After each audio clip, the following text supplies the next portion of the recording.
वक्फ board से जुड़े हुए हमारे साथी, इमारत शरिया से आए हुए हमारे साथी, जमात उलमा से, जमात इस्लामी, तमाम मिलनी तंजीम से आए हुए हमारे साथी और पूरे जिला के कोना कोना से आए हुए हमारे गार्जियन, नौजवान साथियों, आज जो हम लोग यहाँ पर जमा हुए हैं, केंद्र की मोदी सरकार ने वक्फ संशोधन कानून लाया और यह वक्फ संशोधन कानून किसी एक मजहब के खिलाफ नहीं है। यह वक्फ संशोधन कानून मुल्क के आईन के खिलाफ है, संविधान के खिलाफ है। संविधान में जो व्यवस्था हमारे बाबा साहब अम्बेडकर, महात्मा गांधी, जवाहरलाल नेहरू, मौलाना आजाद ने जो हमारे भारत का संविधान बनाया, उस संविधान में है कि एक समानता का अधिकार होगा, उस पर हमला करने का काम किया गया है। धार्मिक स्वतंत्रता, अपने हिसाब से मजहब का काम करना, उसका तंजीम बनाना, उसके लिए तमाम तरह के जो संचालन करने के तरीके हैं अपने मजहब के तरीके से करना, उस पर यह हमला है। इसीलिए इस बिल के खिलाफ सिर्फ इस देश के मुसलमान ही नहीं है, पूरे हिंदुस्तान के तमाम सेकुलर मिजाज के लोग जो संविधान पर आस्था रखते हैं, यकीन रखते हैं, तमाम लोग हैं। इसीलिए पार्लियामेंट में से मुसलमानों ने विरोध नहीं किया, 232 सांसदों ने विरोध किया। तमाम लोग इंडिया ब्लॉक के जितने भी सेकुलर पार्टी के लोग हैं, तमाम लोगों ने विरोध करने का काम किया है। अगर मोदी सरकार को, ये मनुवादी विचार के लोग हैं, अगर इनको कुछ करना ही था तो मठों की जमीनों में, मंदिरों के प्रॉपर्टी में दलितों को मेंबर बनाते, जिनको इन लोगों ने, मनुवादियों ने हजारों साल से अछूत बना करके रखा है, जिनको इन लोग, इस मनुवादियों ने जिस तरह से लोगों को, ओबीसी समाज को के साथ दोहन शोषण किया है, शूद्र के श्रेणी में रखा है। अपने यहाँ लोग दलितों को मेंबर नहीं बनाएंगे, अति पिछड़ों को मेंबर नहीं बनाएंगे और चले आए हैं वक्त अमेंडमेंट करने के लिए। इसके पीछे क्या वजह है? इसके पीछे की वजह को समझिए। इसकी दो वजह है। एक तो मोदी सरकार देश की संपत्ति को बेच रही है, जितने भी रेल से लेकर, सेल से लेकर, एयरपोर्ट से लेकर तमाम चीजों को आप देखेंगे, मोदी सरकार ने बेचने का, गिरवी रखने का, नीलाम करने का काम किया है अडानी के नाम पर।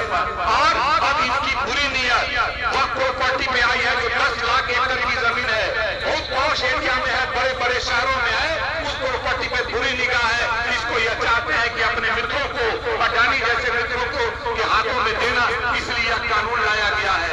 दूसरा मकसद है कि वक्फ अमेंडमेंट कानून के जरिए पूरे मुल्क में दंगा फसाद कराना, आपस में लड़ाना, जहां जहां भी प्रॉपर्टी है वहां पे विवाद खड़ा करवाएंगे और दंगा फसाद कराएंगे, जिससे वो अपनी राजनीतिक फायदा लेने के लिए ये दो मकसद के तहत किया जा रहा है।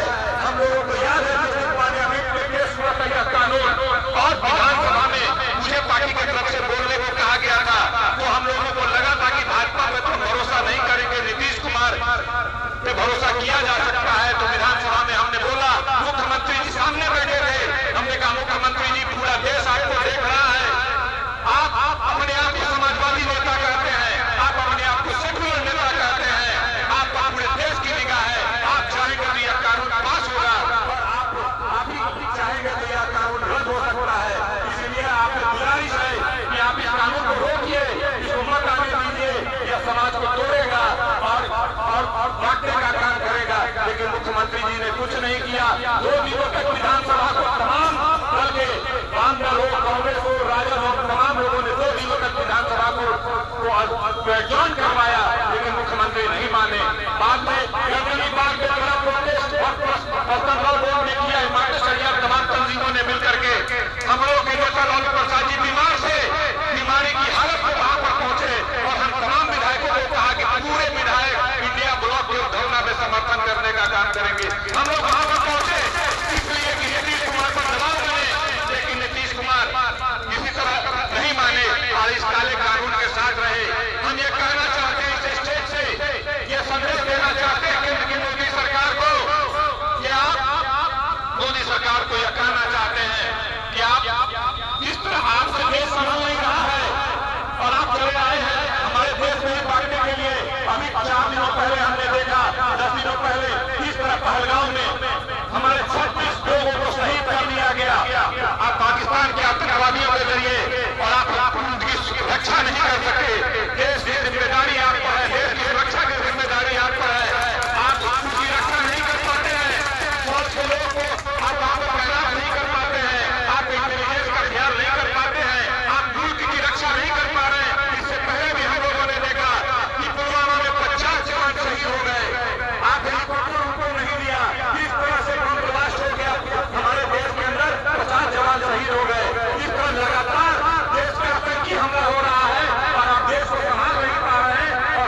अहम मौके पर हम लोगों को 2 मिनट का मौन भी रखना चाहिए। बहुत बहुत धन्यवाद, बहुत बहुत शुक्रिया।